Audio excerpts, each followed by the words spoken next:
sekalian, hidayah itu milik Allah ya. Jadi saya dan para asatidz yang lain, ustadz-ustadz yang lain, itu tidak dapat Bapak Ibu sekalian, karena kebaikan itu milik Allah. Jadi hati-hati ya dengan fanatik buta, begitu ya. Bisi, pokoknya kalau ustadznya ini mah membuat enak itu bukan ustadz, begitu ya. Tapi yang membuat enak itu adalah Allah Subhanahu wa taala. Maka setiap orang yang menuntut ilmu itu dia harus meminta kepada Allah. Apa yang sering diminta? Dua ya, bertambahnya rezeki, faham, Rabbi warzuqni fahman. Ya Allah, ilmu dan karunia. Karena banyak orang yang bertambah ilmu tapi fahamnya enggak. Nah, karena yang bisa menambah ilmu dan memahamkan itu Allah, maka kita harus meminta kepada Allah. Kalau permintaannya ingin dikabulkan, maka kita berlindung kepada Allah dari doa yang tidak di Allahumma, kalau keseluruhannya inna na'udzu billahi bila nafsila wati la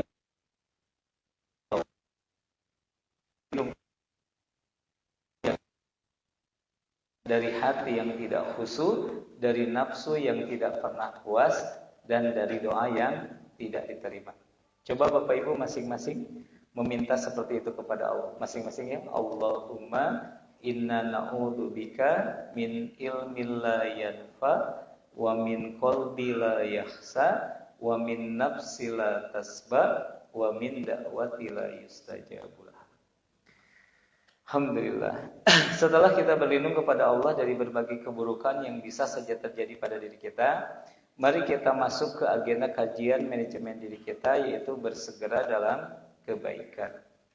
Yang pertama, Bapak Ibu sekalian, Rasulullah Shallallahu Alaihi Wasallam bersabda dalam hadis riwayat Muslim, sesungguhnya Allah menetapkan untuk berbuat baik. Sesungguhnya Allah menetapkan kalian untuk sesuatu. Saya ingatkan kembali, ini dulu pernah dibahas Bapak Ibu sekalian, tapi bukan masalah menyegerakan kebaikannya, tapi masalah perintah bahwa Allah Subhanahu wa taala menetapkan kita untuk berbuat baik pada segala sesuatu. Kalau kalimatnya berbuat baik itu pada segala sesuatu, berarti segala kondisi kita itu kita diharuskan untuk berbuat baik. Turunkan Bapak Ibu sekalian. Bapak Ibu pernah menunggu? Ya, maka Allah menetapkan untuk berbuat baik ketika ibu menunggu. Kurang lebih begitu. Bapak Ibu pernah sedih? Nah, maka Allah menetapkan untuk berbuat baik ketika Bapak Ibu bersedih. Bapak Ibu pernah bahagia? Ya, maka Allah menetapkan Bapak Ibu untuk berbuat baik ketika sedang bahagia. Ini makna dari sesungguhnya Allah menetapkan kalian untuk berbuat baik pada segala sesuatu. Jadi tidak ada alasan bagi kita seorang muslim untuk tidak berbuat baik. Tapi Pak, saya ini dizolimi. Maka sedang dizolimi, Bapak yang sedang dizolimi untuk apa? Untuk berbuat baik. Mudah-mudahan ini memotivasi kita agar hidup kita jadi baik. Pak, saya lapar. Enggak apa-apa lapar.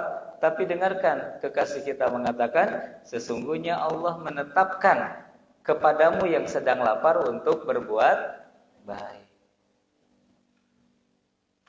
Ya, berbuat baik. Kenapa? Karena setiap kebaikan. Al-Isra ayat 7 ya. Barang siapa yang berbuat baik, maka kebaikan untuk dirinya sendiri. Barang siapa berbuat buruk, maka keburukan itu pun untuk dirinya sendiri. Agar lebih termotivasi ya untuk berbuat baik, Bapaknya langsung tentang motivasi berbuat baik, Bapak Ibu boleh membuka. Kalau tidak salah di bab 10 Bapak Ibu akan bertemu motivasi atau memotivasi untuk bersegera dalam kebaikan. Mari kita lihat dulu ya, balasan terhadap orang-orang yang berbuat baik. Kenapa Allah Karena Allah menginginkan kita mendapatkan kebaikan. Yang pertama adalah mendapatkan Subhanahu wa ta'ala. Lihat dalilnya, sesungguhnya Allah bersama dengan orang-orang yang bertakwa, yang berbuat kebaikan. Quran surat An-Nahl 28. Subhanallah ya, dibersamai oleh Allah Subhanahu wa ta'ala. Mendengar kalimat dibersamai oleh Allah, maka kalau seseorang sudah kelak, ancaman seburuk apapun kalau kita dibersamai oleh Allah, maka selesai. Ya. Kalau ingat bahwa masalah apapun, sebesar apapun kalau kita dibersamai oleh Allah selesai, maka saya suka miris kepada orang-orang yang masih beriba. Karena ya ancaman riba itu diantaranya adalah diajak perang oleh Allah dan Rasulnya. Bukan, maka pelaku riba itu tidak dibersamai, malah diajak perang. Kalau diajak perang oleh Allah dan Rasulnya, pertanyaan saya satu, pelaku riba siapa yang akan menolongnya? Misalkan Nabi Musa itu diperangi oleh raja yang zolim dan kuat, Fir'aun. Tapi karena Nabi Musa dibersamai oleh Allah, maka Fir'aun yang biasa galak,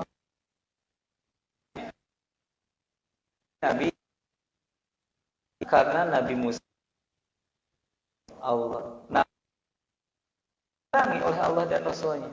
Lalu siapa yang akan? Mudah-mudahan kalimat ini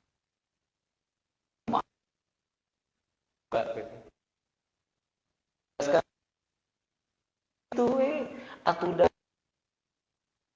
tapi cukup untuk segera Bapak Ibu, siapa yang akan menolong hidup yang Bapak Ibu alami. Kehidupan keluarga Bapak Ibu sekalian, ada godaan orang ini pernah saya jelaskan. Ketiga, keempat, kelima, keenam itu tidak bisa menghancurkan kalau Allah bersama kita. Tapi kalau pelaku riba, kembali ke situ Bapak Ibu sekalian, kemudian diperangi oleh Allah dan Rasul. Tiga, orang keempat, orang kelima, orang keenam. Orang kedua saja, artinya suami bisa jadi ya duri untuk istrinya, istri bisa jadi duri untuk suaminya bagi pelaku riba. Kenapa? Nggak ada yang menolongnya. Kenapa?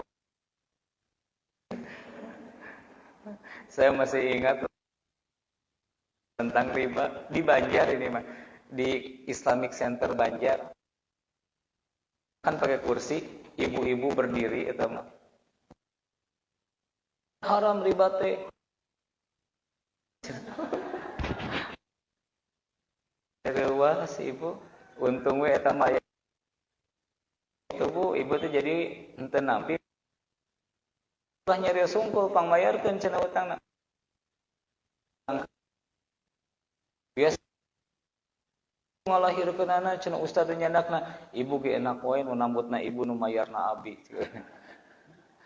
Ari ustaz mah tala eleh hayu mana. Ayo. Astagfirullah, pengalaman.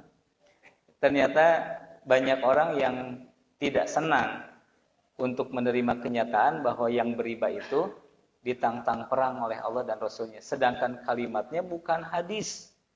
Kalimatnya bukan qaul ulama. Siapa yang mengatakan riba itu ditantang perang?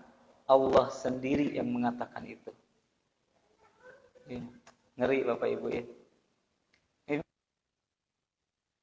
Boleh jadi ada di antara Bapak Ibu yang sedang mendapatkan kerumitan dengan masalah riba. Jadi begini Bapak Ibu rumusnya. Nggak ada solusi lain bagi riba kecuali amputasi. Bapak Ibu jual aset. Apa yang penting tidak punya riba. Punya hutang selain riba pasti akan selesai. Kita jual aset. Hukumannya begitu, hukuman dunianya. Tapi setelah jual kemudian melunasi riba, Allah ganti dengan sesuatu yang lebih baik. Ini bisa begini ya. Punten ya, kita kuatkan saja dan tiba-tiba hatinya kuat membahas itu. Jadi hutang yang berbahaya itu adalah hutang yang haram, hutang riba, rentenir dan lain sebagainya. Kalau hutang personal itu akan dimudahkan. Tapi kalau hutang riba, itu akan diberatkan untuk membayar. Kenapa? Masalahnya kalau Bapak Ibu ada hutang riba, posisinya Allah nggak bisa nolong Bapak Ibu sekalian. Karena status Bapak Ibu sedang diperangi. Begitu. Kayak perang dunia ketiga sekarang ya. Nggak bisa nolong, orang lagi diperangi masa ditolong. Begitu ya. Maka selesaikan dulu itu. Nah, menyelesaikan itu, hati-hati. Banyak orang yang berikhtiar dengan gali lubang tutup lubang, iya, dibarengi hawa nafsu, galinya 3, tutupnya 2, jadi nambah hutang 1 ya. Iya. Kayak gini nih, punten ya. Kalau ibu punya kebutuhan 800.000, saya tanya, ibu minjem nggak ke orang? Minjem. Berapa minjemnya? 1 juta atau 1,5 juta. Padahal kebutuhannya adalah 800.000. Riba juga sama. Nah, riba itu tidak akan selesai dengan pekerjaan kita. Hutang riba itu tidak akan selesai. Bapak Ibu beriba, kemudian Bapak Ibu ingin bayar dari hasil keringatnya. Gak bakalan beres. Karena satu-satunya jalan yang paling efektif menurut pengamatan saya, hutang riba itu akan selesai dengan jual aset. Ya. Juallah apa yang kita miliki, meskipun mertua marah. Juallah apa yang kita miliki, meskipun istri bersedih. Baru punya mobil harus dijual lagi. Lebih baik tidak punya apa-apa daripada punya riba. Setelah tidak punya apa-apa, status diperangi selesai. Kira-kira Allah nolong nggak? Nolong. Ketika tidak punya apa-apa, tapi Allah sudah tidak memerangi kita. Rasulullah tidak memerangi kita. Kalau tidak memerangi, sifat Rahman Rahimnya Allah pasti nolong kita. Kalau yang ribanya sudah nggak ada, demi Allah saya bersumpah, kehidupan Bapak Ibu akan beranjak membaik. Hutang yang banyak selain riba pasti akan selesai. Tapi hutang yang sedang, sedikit, kalau itu riba, tidak akan selesai. Kecuali Bapak Ibu jual aset. Tapi banyak di antara kita yang atuh gaduh bumi makumaha. Ya, mendingan gaduh bumi tapi gaduh riba daripada tegaduh bumi tegaduh riba. Kendaraan juga sama dan lain sebagainya. Mudah-mudahan ini memotivasi Bapak Ibu sekalian untuk segera berbuat baik. Karena meninggalkan riba itu adalah perbuatan.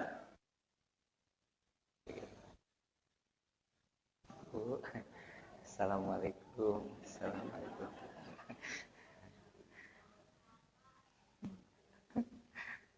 Rada deg-degan Aiman, pas keluar mobil kempes. Abdi mah pernah Bu gaduh pengalaman nuju Anoma kan tara seueur nyariosnya tara di reka-rekanya. Sa ujratna we nyarios teh gitu. Uih ti masjid teh nungtun motor teh Bu, duanana kempes. Dalamun alami mah paling sabelah kempes teh nya. Ieu mah duanana kempes, ada deg-degan, aduh anu teresepeun we. Ngalaman batak aweun nyarios teh kitu sapedakan.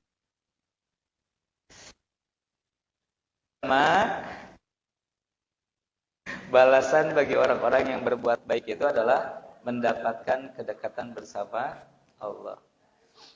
Bapak Ibu pun tanya nggak tahu kenapa hari ini izinkan saja ya Bapak Ibu sing ikhlas sing ridho. Ini asa kuat ingin menambahkan bab tadi. Begini nih, orang yang melakukan riba itu ada pada 5 tahapan. Ini pengamatan sosial. Ketika orang ngambil riba, maka diistijraj oleh Allah. Misalkan ibu bapak mau bisnis, modalnya pakai uang riba. Maka di kali pertama, di bulan pertama, saya yakin betul bisnisnya itu akan naik. Sehingga apa? Sehingga Bapak Ibu, buka cabang. Atau dari roda pindah ke toko, gitu ya jualannya. Itu riba itu begitu. Jadi yang pertama naik. Dia merasa mendapat ribanya.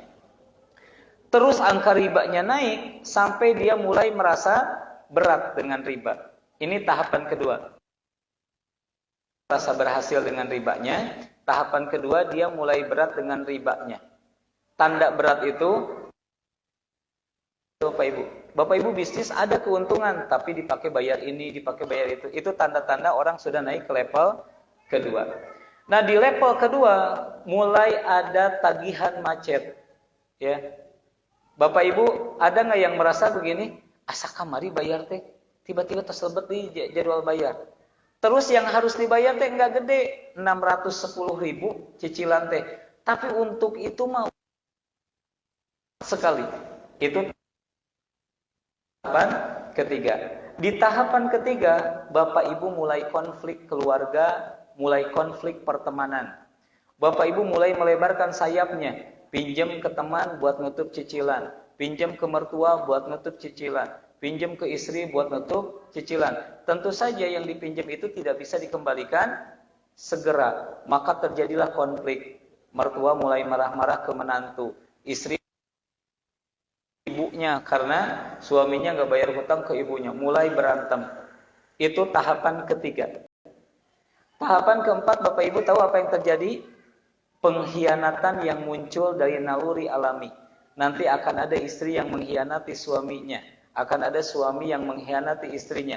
Bahkan pengkhianatan itu kadang-kadang suami mengkhianati istrinya ke perempuan yang tidak jauh lebih cantik, tidak jauh lebih baik daripada istrinya, karena itu hukuman riba. Iya, hukuman riba itu begitu. Itu level keempat. Level kelima apa? Istrinya bercerai, ya. Anaknya obat-obatan terlarang, naudzubillahi min dzalik. Kemudian dia tidak punya apa-apa selain apa? Selain hutang yang tetap banyak. Maka Bapak Ibu sekalian, kalaulah di antara kita ada yang terjebak, jangan khawatir, segera bertaubat. Apalagi kalau levelnya baru level 1, level 2, itu lebih mudah untuk diselesaikan. Kalau level 3, Bapak Ibu cukup punya energi yang besar untuk menyelesaikan konflik dengan keluarga. Kalau udah level 4, wah Bapak Ibu sekalian ya, layangan putus itu mah. Repot nantinya begitu ya. Kemudian kalau level kelima, banyak orang yang kalau tidak kuat tauhidnya, mereka mengakhiri kehidupannya ketika sudah ada di level 5. Nauzubillahi min dzalik. Nah, udah ngemplong sekarang, selesai bab itu ya. Masuk ke poin yang berikutnya. Yang kedua, Bapak Ibu sekalian, balasan bagi orang-orang yang berbuat baik itu adalah mendapatkan kecintaan dari Allah Subhanahu wa taala. Kalau yang tadi mendapatkan kebersamaan, kalau ini bukan hanya dibersamai, dicintai. Apa bedanya kebersamaan dengan dicintai? Dicintai lebih hebat lagi, meskipun tidak bersama, tapi kalau dicintai pasti diperhatikan, Bapak Ibu sekalian. Lihat, dan berbuat ihsanlah, berbuat baiklah, karena sesungguhnya Allah mencintai orang-orang yang berbuat baik. Quran surat Al-Baqarah ayat 195. Balasan bagi orang-orang yang berbuat baik adalah mendapatkan surga, mendapatkan dan mendapatkan kesempatan untuk mendapatkan kenikmatan yang lebih dari masuk surga. Jika Bapak Ibu menyangka bahwa masuk surga itu adalah kenikmatan puncak, maka jawabannya tidak. Kenikmatan yang lebih indah daripada masuk surga itu adalah Allah melihat wajah. Dan perlu Bapak Ibu ketahui, berdasarkan keterangan, tidak setiap yang masuk surga bisa naldor. Maka bercita-citalah untuk masuk surga yang paling tinggi agar bisa bertemu dengan Allah Subhanahu wa taala. Lihat, bagi orang-orang yang berbuat baik, mereka akan mendapatkan surga dan tambahan. Apa tambahannya? Nadzar, melihat wajah Allah Subhanahu wa taala. Quran surat Yunus ayat 26. Maka saudaraku, setelah kita melihat alasan, melihat dalil, begitu ya, kebaikan apa saja yang akan diperoleh oleh orang-orang yang berbuat baik, mudah-mudahan Bapak Ibu menjadi termotivasi untuk apa? Untuk bersegera dalam kebaikan.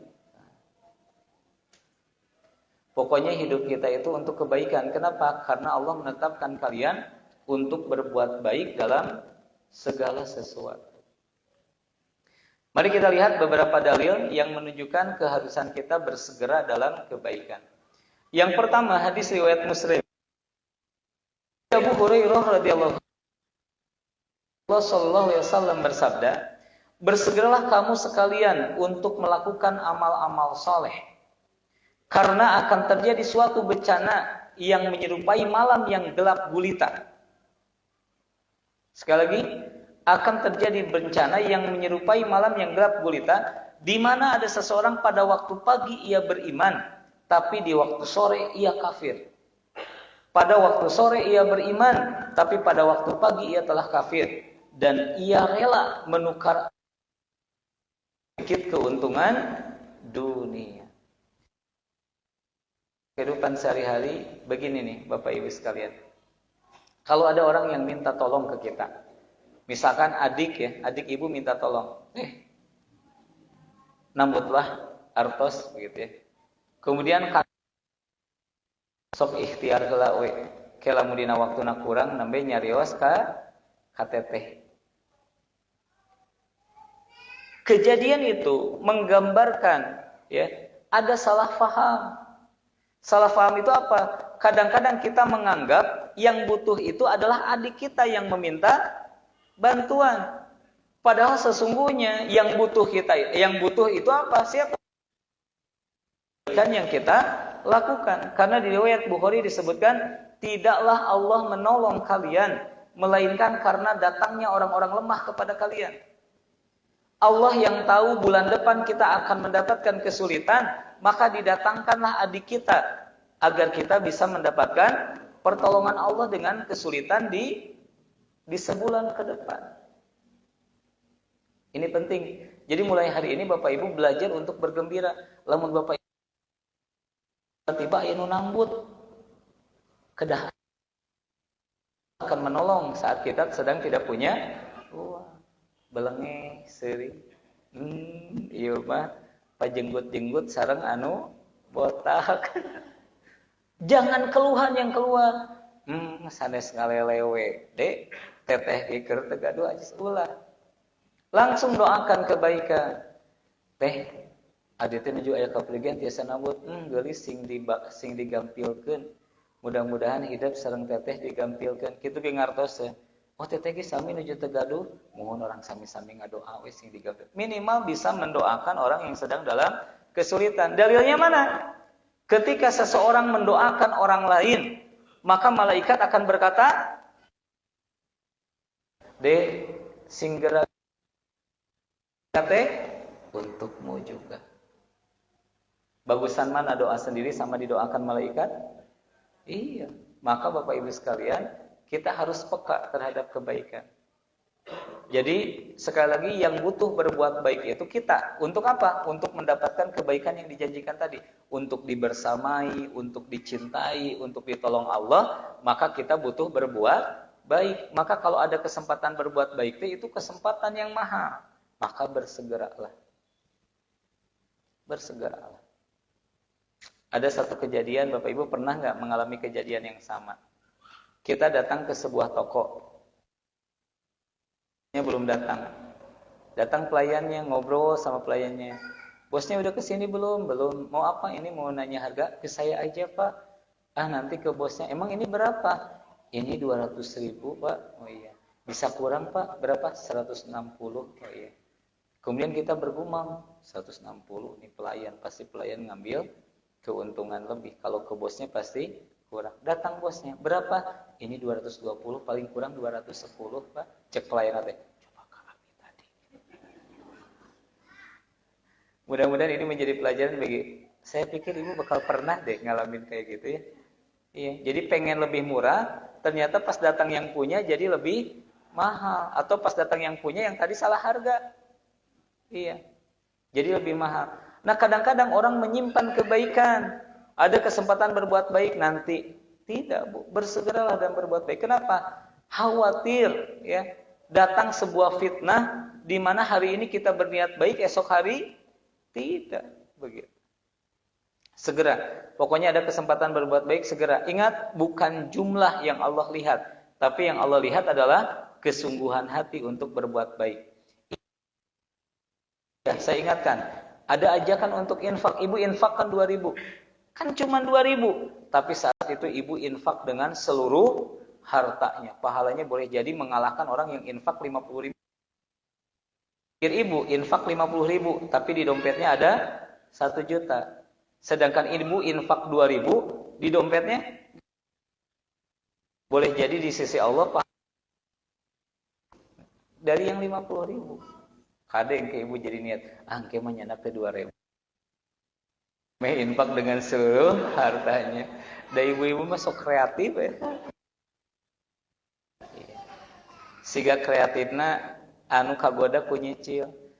Daripada nyewa mending nyicil mah ujungna kapi milik, nyewa mah moal. Tapi ibu perlu perhatikan, kalau ibu nyewa untuk sewanya, tapi kalau ibu nyicil, coba ibu rasakan, sulit sekali mendapatkan uang cicilan meskipun sedikit. Jadi sewa itu ada keberkahan, ya, karena transaksinya halal, ya. Tapi nyicil yang haram, tidak setiap nyicil haram. Hati-hati bapak ibu ya. Boleh nyicil, boleh, asal tidak ada 3 hal: tidak ada tambahan harga, dengan panjangnya waktu, tidak ada denda, tidak ada sita. Maka boleh jual beli dengan cicilan. Hati-hati nih ibu-ibu yang nyicilin barang, si konsumennya teh kelihatan agak telat we, terus ku ibu teh dikit sok we asal dilunasan dikirangan ku ibu. Harga jangan ya, kalau udah sepakat 10.000, 10. Iya, jangan dirubah-rubah lagi harganya. Komo abdi teu acan eka ngulunasan wios sasipayun asal jadi 11.000. Nah, dapat kadinya wae lompat teh. Aya di antara ibu anu nuju pabelit masalah eta teu kedah nyarios katinggal tina keningna.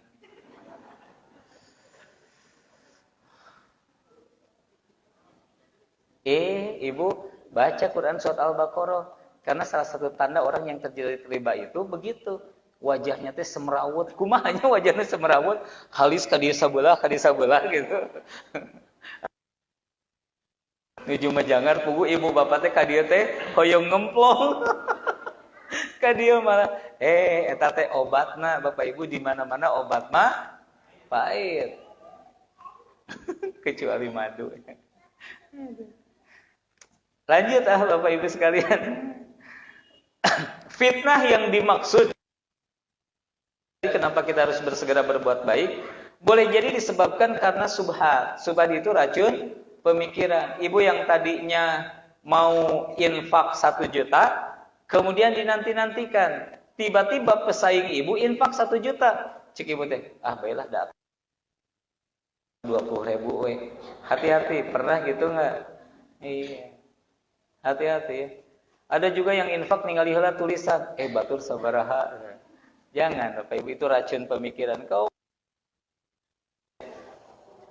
Atau yang kedua, boleh jadi timbul dari syahwat, dorongan hawa nafsu untuk bermaksiat. Boleh jadi ibu menambah gede infaknya karena ingin bermaksiat. Hati-hati. Ya, misalkan tetangga ibu 500.000, abi mah bade 1 juta. Kung ageung ti tetangga, maka saat itu kebaikan sedekahnya akan rontok. Bapak Ibu sekalian, hati-hati. Maka sebelum itu terjadi, bersegeralah dalam berbuat kebaikan. Ulah nungguan batur. Siapa di antara ibu yang keluarga yang lain ada hajatan, kemudian iurannya nanya, ade bade sabaraha? Oh, sakitnya atuh abi mah sakieu lah ngajejegan. Jangan Bu ya, kalau mau berbuat baiklah, itu teh keluarga ibu, itu teh adik ibu. Iya. Kalau mau berbuat baik jangan nanya, geus boga sabaraha. Misalkan kayak adik ibu mau menyekolahkan anaknya, dia pasang status, ya Allah semoga uang untuk anakku daftar ulang dipermudah. Rakana ningali, raina ningali, ya. Jangan Bapak Ibu mengotori kebaikan Bapak Ibu dengan berkata, tos gaduh acan kanggo daftar ulang teh. Cek raina teh, alhamdulillah atos king rambutannya atos syukur, atos we. Lamun mau tanpa harus bertanya udah ada atau belum, udah ada berapa atau belum. Ibu mau berbuat baik berapa?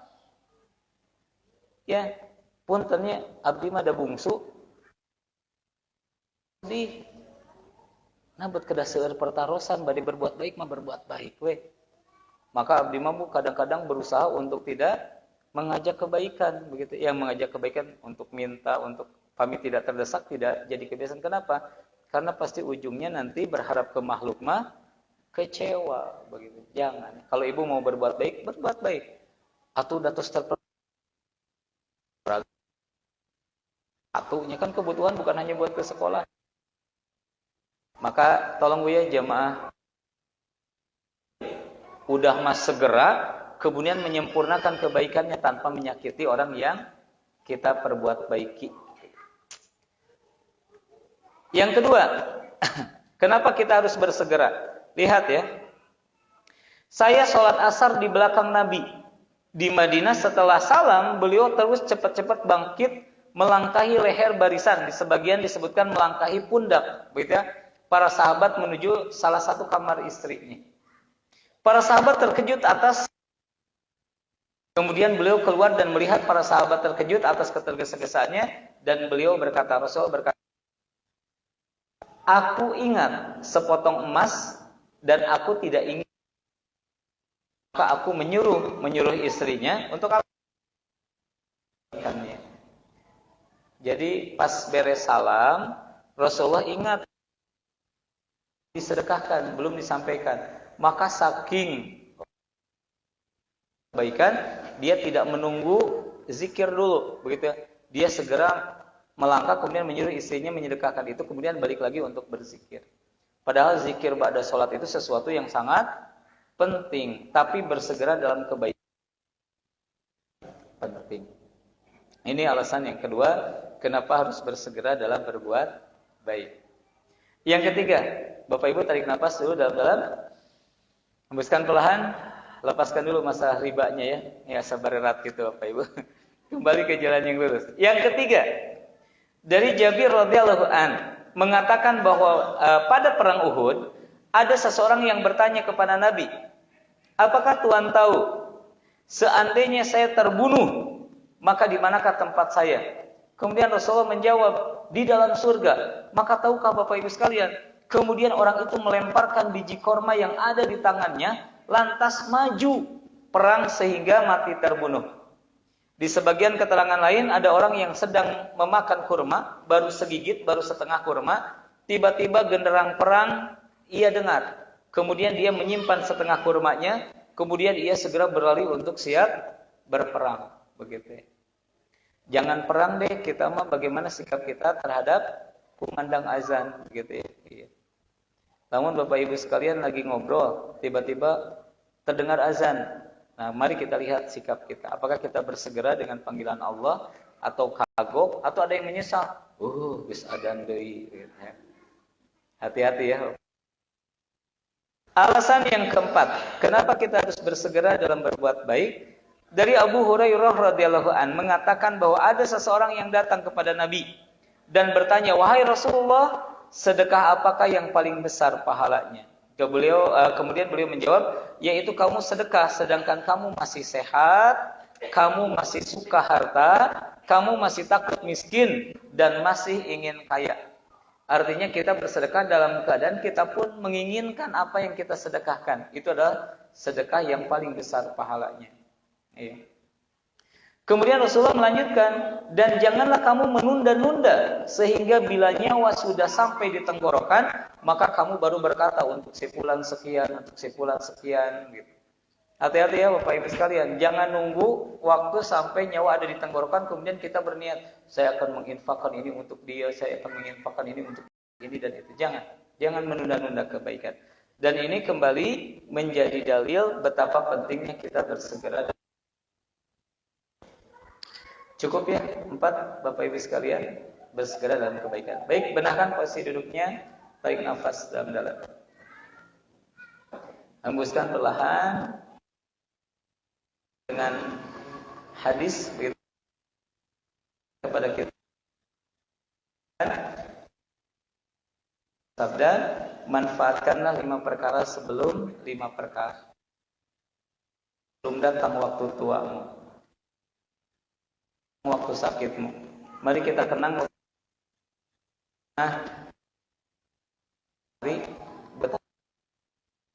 Kita tidak bisa mendapatkan banyak kebaikan ya, selain kebaikan sabar dan diampuni dosa. Tapi ke pengajian jadi tidak bisa, nolong orang tua jadi tidak bisa ngebahagiain suami dengan masakin, nyuciin ya, kemudian memberikan. Maka dari itu gunakan masa sehat sebelum datang waktu sakit. Kemudian yang berikutnya masa kaya sebelum masa fakir. Ingat Bu, yang namanya harta itu sifatnya fana. Ada. Jangan sampai ketika tidak ada baru seandainya ada aku akan begini, akan begini. Jangan, sekarang lagi ada, segera untuk kebaikan. Yang keempat, masa luangmu sebelum datang masa sibukmu. Yang masih bujangan belum nikah, sempurnakan bakti kepada orang tuanya. Nanti udah nikah mah dia akan banyak tersita waktu untuk istri, untuk anak dan lain sebagainya yang belum nikah. Yang sudah nikah maka sempurnakan ya kebaikan kepada orang tuanya, kepada pasangan hidupnya. Kenapa? Karena belum tentu lama kita bersama dengan pasangan hidup kita. Yang punya anak, manfaatkan waktu kebersamaan dengan anaknya. Karena kita pun tidak tahu kapan kita manfaatkan masa hidupmu sebelum datang kematian. Renungkan ini dengan saudara. Akhirnya kita harus sadar bahwa dunia ini adalah episode kehidupan kita yang paling singkat.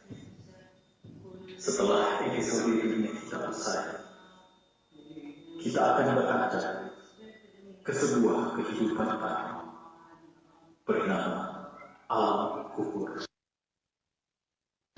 Di alam kubur itu, kita akan menanti dan menanti hingga usia semesta ditakdirkan usai. Berapa lama penantian itu? Entahlah. Hanya Allah yang Maha Tahu tentang seberapa lamanya. Yang pasti, ia akan lebih lama dari fase dunia kita. Mungkin ratusan tahun, mungkin juga puluhan ribu tahun. Lalu, setelah itu kiamat akan terjadi. Kita dibangkitkan kembali untuk sebuah pertanggungjawaban. Kita akan menunggu di padang mahsyar 50.000 tahun lamanya menanti pengadilan Allah yang tak meninggalkan kecil atau besar amal kita. Semua akan dipertanggungjawabkan. Di sana, kedua kaki ini tak akan bergeser sedikit pun hingga hisab dan pengadilan itu usai. Berapa lama pengadilan itu?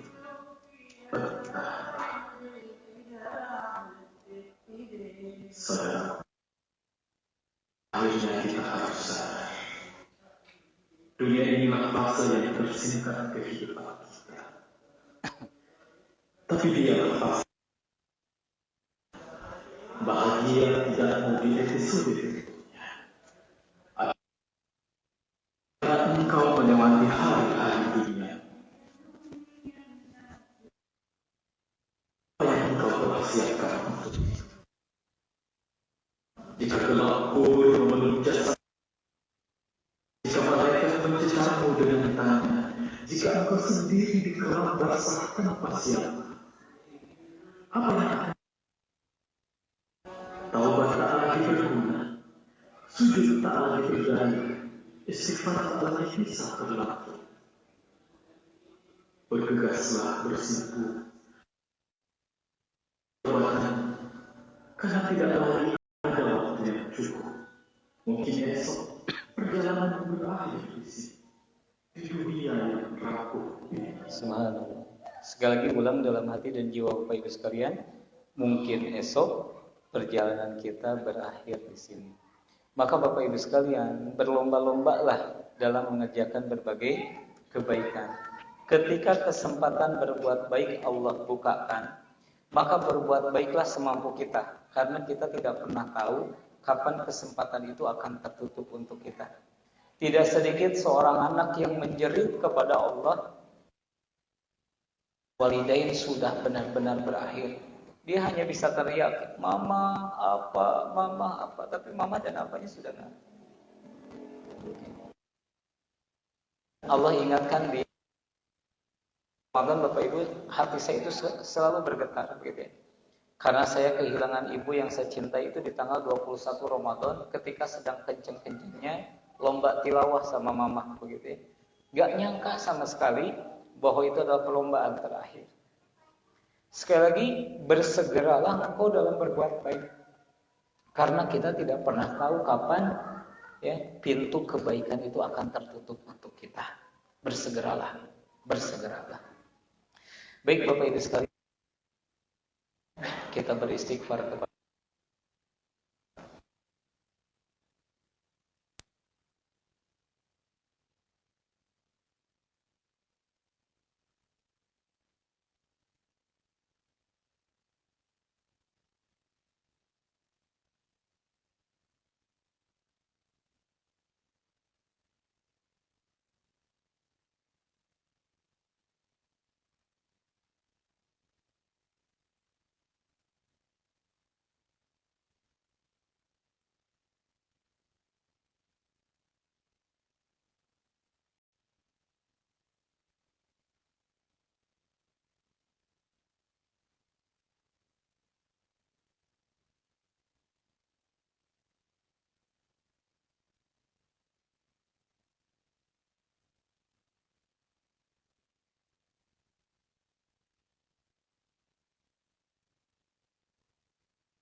taghfir lana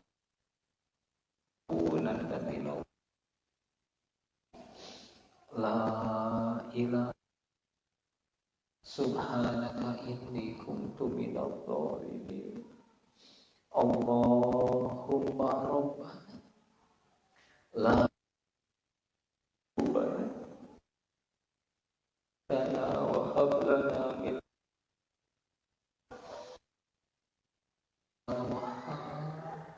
Allahumma rabbana fid dunya hasanah akhirah qina adzabannar. Allahumma amin. Wa sallallahu ala sayyidina Muhammad wa ala alihi wa ashabihi wasallam. Bapak Ibu, buat baik jika ada kesempatan semampu kita, karena kita itu akan tertutup untuk kita, bukan jumlahnya, tapi Allah.